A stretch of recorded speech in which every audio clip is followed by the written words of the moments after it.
วัสดีครับสวัสดีย่ำเสาร์ครับมาพบมาพอกันอีกคือเก่าครับกับพากินเลาะทงครับเมื่อนี้สิพามายามบวงหนูครับมาแต่เสาร์เนี่ยจังน้อยครับรู้สึกว่าครึมๆครับคือฝนสิตกครับมีฟ้ามาย่านฝนตกเดี๋ยวสิมาบ่ได้ครับมาครับมาเบิ่งล้างแหลกครับห่างไว้ขางคนทางครับอ้าวครับม่วงหายครับม่วงหายครับหางอย่างนี้ครับนี่ครับตามันครับหางอย่างนี้ครับครับขึ้นในคนทางเลยครับแปลวกันครับหายครับเดี๋ยวหายมันก่อนครับนี่ลังหนึ่งอันนี้ครับอันนี้ก็ลังหนึ่งบ่สูนบ่วงครับต้องบุญบ่ถือครับเดี๋ยวน้ำหาตัวมันหายก่อนครับ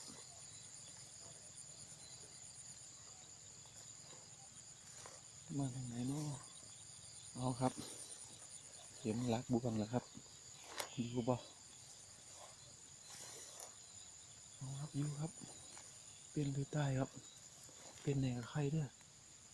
โอ้ยเสียดายครับตายครับอ๋อเราจะเอาไปเลี้ยงอยู่ครับเสียดายครับเสียดายตัวใหญ่หนึ่งอืมตัวผูครับตัวผูโอ้เสียดายครับตัวใหญ่เลยครับอืมโอ้ยครับ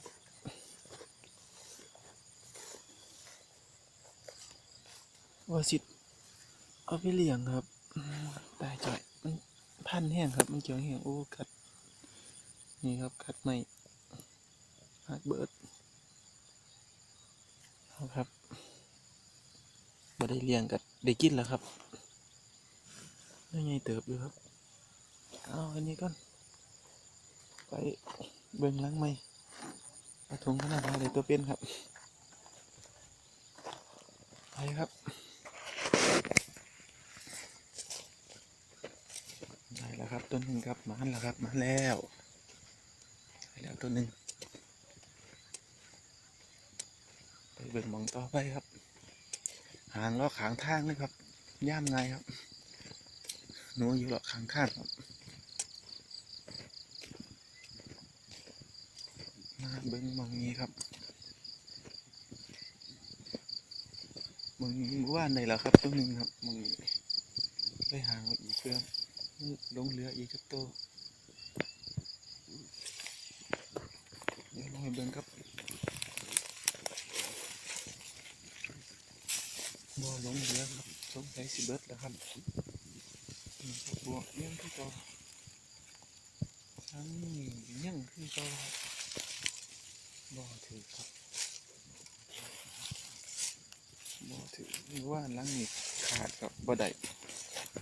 ใส่ไหลขาดครับนี่ครับบ่ขาดถึงกัดลักอีกย่างเก่งบ่ขาดเลยครับแล้วเอานี้ก็กลับมาจะไปมาเก็บเดี๋ยวเบิ่งหลังใหม่ครับดูมันเบิ่ง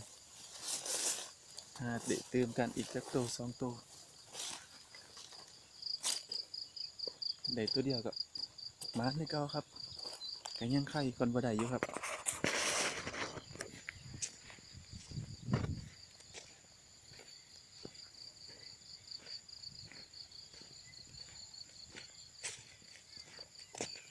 ครับหางไว้อีกหลังหนึ่งครับ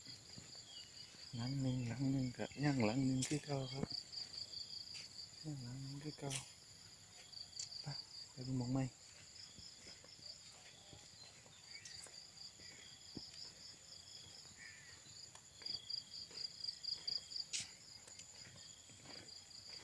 คือมีหางไว้สามหลังสามหลังถือว่าสามหลังให้ระบวงสามหลังก็ถือคือเก่าครับนี่คือเก่า หนูบ่เลี้ยงโอ้ลังนี่ตั้งครับเบื้องเดียวนี่สิใหญ่ครับตัวใหญ่ครับเพราะว่าหัวมันบ่เขาบ่วงครับหัวมันบ่เขาบ่วงโอ้ยสิได้ครับกระสันก็ได้อีกแล้วตัวหนึ่งนี่โอ้ยเซเว่นอีกบ่นี่ครับนี่ครับโอ้ลังนี่ก็ตั้มครับอืมพูนตั้มก็ไปพูนหูดอันนี้จังใส่สินะจะเป็นรูมันครับจะหน่อยเดี๋ยวตะพูนบางหันตัวใหญ่เถอะถ้าตั้มลักษณะนี้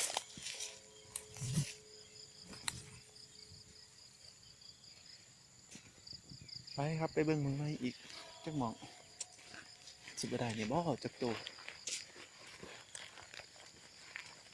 เตรียมถุงมากลางดีครับ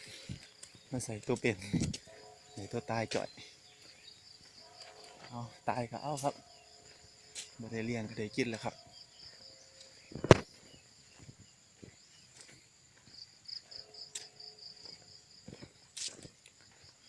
หนึ่งกับโอ้อยู่ใกล้เนี่ยน้อยด้วยครับโอ้นกนอนอย่างนี้ครับนี่ครับอยู่ในป่านี่ครับนี่ครับนอนนี่นี่หลายแห่งครับเป็นพันครับ1,000-2,000ตัวหมดแล้วครับหลายครับยามแรงยางพานมาได้ครับเหม็นข้าวครับนอนหลายแห่งไปครับไปเบิ้ง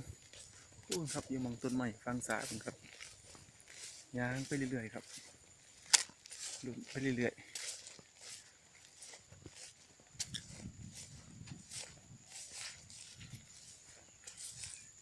นี่ก็ส่งหนาวจักหน่อยครับ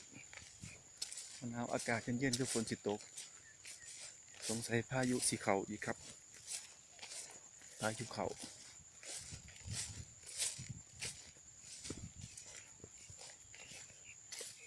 ครับนกบินไปอีกแล้ว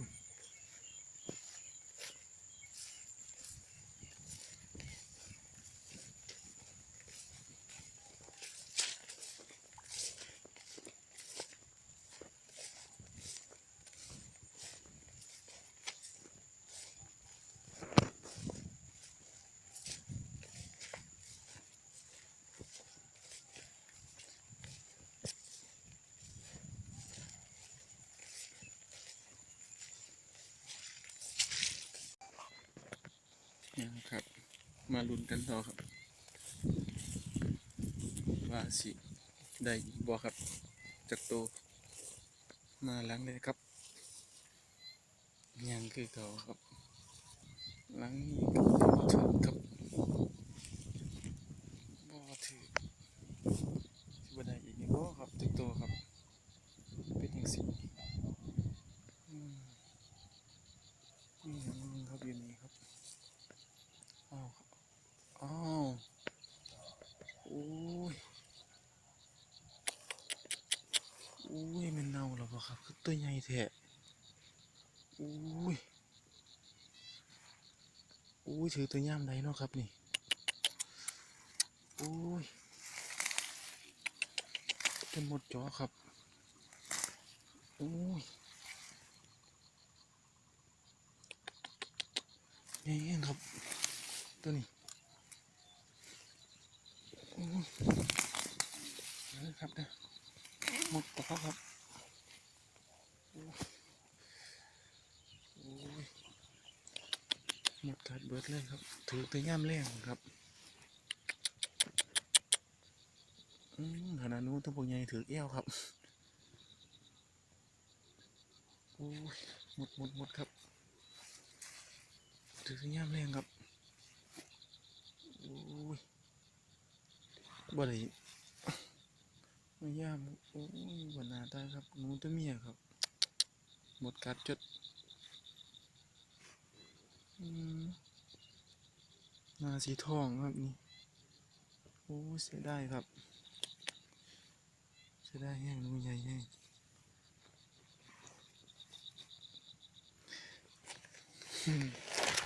เตรียมถุงมาใส่หนูเป็นครับเลยแต่ตัวใต้ครับทุกเชือบ่ใต้ครับทุกเชือได้ตัวเป็นวันนี้ได้ตัวใต้ครับมานอยู่ครับแต่ว่าบ่ได้เลี้ยงครับอ๋อครับบ่ได้เลี้ยงก็ได้กินแล้วครับเอาวันนี้ซ้ำนี่สักคนครับพ่อมานอยู่ครับนี่สักคนนะครับเนาะสวัสดีครับ